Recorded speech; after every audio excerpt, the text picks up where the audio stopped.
Perkenalkan, saya Dede Yofi, CGP Angkatan kelima dari DKI Jakarta. Pada kesempatan kali ini, saya ingin mendemonstrasikan secara kontekstual pemikiran filosofis Ki Hajar Dewantara tentang pendidikan. Setelah mempelajari pemikiran Ki Hajar Dewantara, maka saya bisa membuat pelambang konsepsi pendidikan dan tabiat manusia. Anak sejatinya merupakan ibarat sebuah struktur atom yang memiliki kekhasan dan karakteristik tertentu daripada setiap unsurnya. Kita mengetahui banyak sekali unsur dan itu memiliki banyak sekali karakteristik dan kekhasan sendiri. Begitu pula dengan anak-anak. Anak-anak itu ibarat struktur atom. Mereka memiliki karakteristik unik untuk setiap unsurnya. Seperti juga atom yang memiliki struktur proton dan neutron sebagai inti, yang bisa kita ibaratkan sebagai bagian tabiat manusia yang tetap, serta elektron sebagai tabiat intelijen manusia yang bisa bergerak berubah dari satu unsur menjadi ion positif maupun negatif, tergantung dari lingkungan atom. Lingkungan inilah yang kemudian kita bisa ibaratkan sebagai tuntunan atau pendidikan.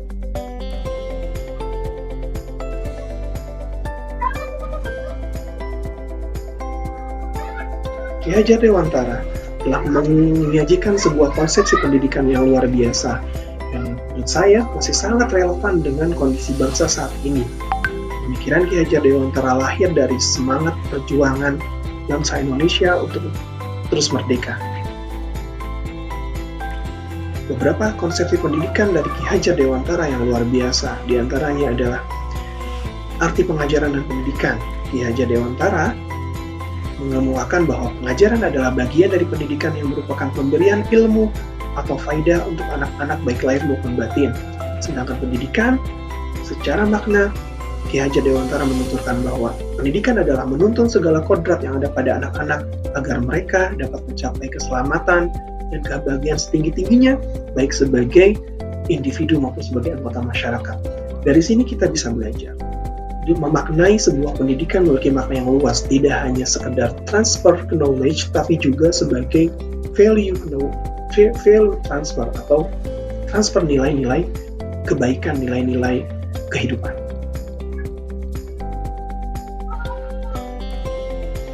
Yang kedua adalah menekankan adanya kodrat alam dan kodrat zaman dalam proses pendidikan yang dilakukan. Kodrat alam adalah berkaitan dengan hakikat manusia sebagai kesatuan utuh yang tak terpisahkan dari alam dan masyarakat tempat tinggal. Sementara kodrat zaman dikaitkan dengan isi dan irama zaman, sesuai dengan konteks pendidikan hari itu. Hari ini kita dihadapkan dengan konteks abad 21, sehingga keterampilan abad 21 harus menjadi catatan bagi setiap pendidik. Selanjutnya adalah penekanan pada proses pembentukan budi pekerti. Ki Hajar mengatakan bahwa budi pekerti adalah hasil dari bersatunya gerak, pikiran, perasaan, dan kehendak atau kemauan sehingga menimbulkan tenaga. Dari sini kita juga bisa memaknai bahwa proses pendidikan haruslah menyeluruh, menyangkut intelektual, perasaan, dan juga karakter atau psikomotor.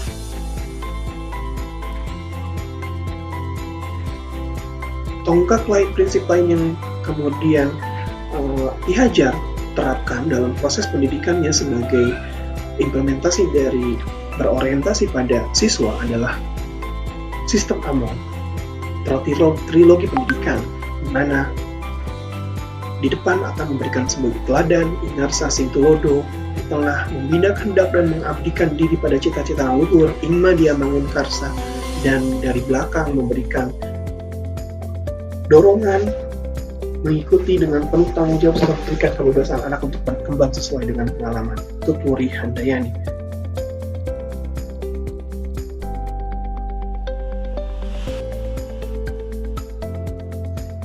Lalu tidak kalah penting adalah konsep tripusat pendidikan, di mana pendidikan yang menyeluruh tidak akan pernah bisa terpisahkan dari 3 pusat pendidikan, yaitu pendidikan di keluarga, pendidikan di perguruan, dan pendidikan di masyarakat.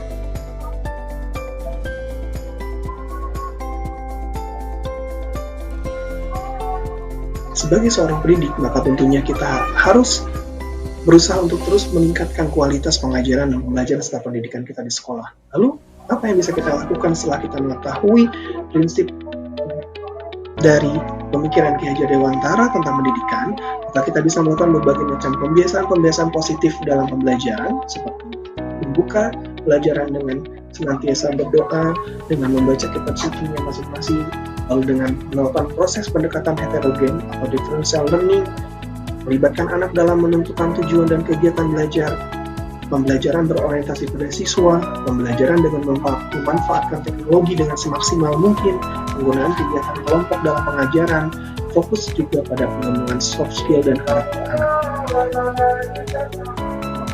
Demikian demonstrasi kontekstual yang bisa saya berikan. Mohon maaf apabila kurang. Assalamualaikum warahmatullahi wabarakatuh.